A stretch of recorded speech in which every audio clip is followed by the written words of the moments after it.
Hello everyone. तो आज हम अपने लेक्चर से आगे बढ़ते हुए शुरू करेंगे चार्ज ट्रांसफ़र कॉम्प्लेक्सेस या फिर पाई कॉम्प्लेक्सेस। चार्ज ट्रांसफ़र कॉम्प्लेक्सेस जो हैं वो होते हैं आवेश स्थानांतरण संकुल। अब जैसा कि नाम से क्लियर हो रहा है कि इनमें क्या होगा, चार्ज का ट्रांसफ़र होगा, आवेश का स्थानांतरण होगा। अब वो स्थानांतरण जब होगा तो एक तो इलेक्ट्रॉन्स को देने वाला होगा, इलेक्ट्रॉन दाता होगा, इलेक्ट्रॉन धनी होगा। भाई जिसके पास इलेक्ट्रॉन्स होंगे, एक्सेस में होंगे, वो ही दे सकता है। और एक एक्सेप्टर होगा, इलेक्ट्रॉन ग्राही स्पीसीज होगी। इलेक्ट्रॉन ग्राही स्पीसीज हमेशा कौन सी स्पीसीज होगी? जिसके पास में वैकेंसी होगी। जो देने वाला है वो पाई इलेक्ट्रॉन दाता है। जो इलेक्ट्रॉन दाता स्पीसीज है वो एक पाई डोनर के रूप में बिहेव करता है, क्योंकि वो पाई इलेक्ट्रॉन्स को डोनेट करता है। तो इस तरीके के कंपाउंड जैसे एरीन्स हैं जिनमें पाई बॉन्ड उपस्थित होता है, पाई इलेक्ट्रॉन्स जिसमें उपस्थित होते हैं, वो किस तरह काम करेंगे? पाई डोनर के लिए। अब ये कौन कौन से हो सकते हैं? एरीन्स हो सकते हैं, एल्कीन्स हैं, एल्काइंस हैं, साइक्लो एल्कीन्स हैं। ये जो है पाई इलेक्ट्रॉन दाता के रूप में काम करते हैं। और बाकी जो जैसे आपके सामने ये जो इक्वेशन दिख रही है, जैसे डी है, ये डी यहाँ पर हम किसको रिप्रेजेंट कर रहे हैं? डोनर को, और ए जो है एक्सेप्टर को।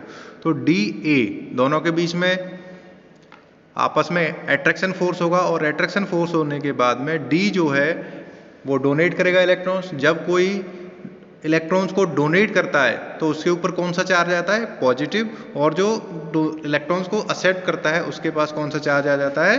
नेगेटिव। तो डी और ए के मध्य में पहले तो वीक इंटरएटॉमिक फोर्सेज लगेंगे, इंट्रामोलिकुलर।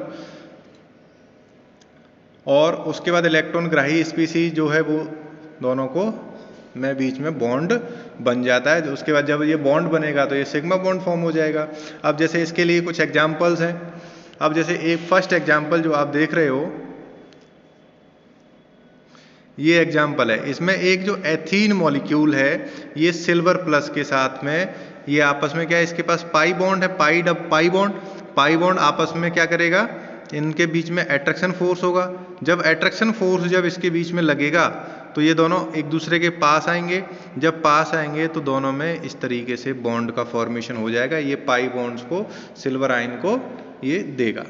तो ये एक एग्जाम्पल है। ये किसका एग्जाम्पल है? चार्ज ट्रांसफर कॉम्प्लेक्स का। इसी तरीके से एक एग्जाम्पल ये आप देख सकते हैं, टॉलुइन हाइड्रोजन क्लोराइड पाई संकुल। तो टॉलुइन जो है ये और इधर HCl इसको ये दे देगा। इसी तरीके से टॉलुइन जो है ब्रोमीन के साथ भी, ब्रोमीन क्या है? ये इसके पास में जो ऑर्बिटल है वो वेकेंट होती है ब्रोमीन के साथ। सिग्मा एंटी बॉन्डिंग ऑर्बिटल जो होती है वो इसके पास खाली होती है।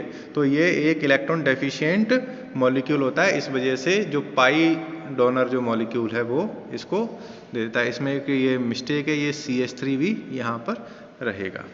तो साधारणतः पाई संकुलों का अस्तित्व विलयन में होता है। ये जो है विलयन में बनते हैं। ये जो संकुल हैं ये रंगहीन होते हैं या फिर पीले रंग के होते हैं। अब इसमें कुछ एक एग्जाम्पल्स और भी हैं। जैसे एरोमेटिक हाइड्रोकार्बन्स हैं, पिक्रिक अम्ल के साथ में 1:1 रेशियो में पिक्रेट्स बनाते हैं। ये नारंगी रंग के ठोस होते हैं। तो इस तरीके से ये कंपाउंड्स बनते हैं। एक तो हो गए और ये जो इस तरीके के जो कंपाउंड्स होते हैं वो कहलाते हैं आपके पाई कॉम्प्लेक्सेस, पाई संकुल।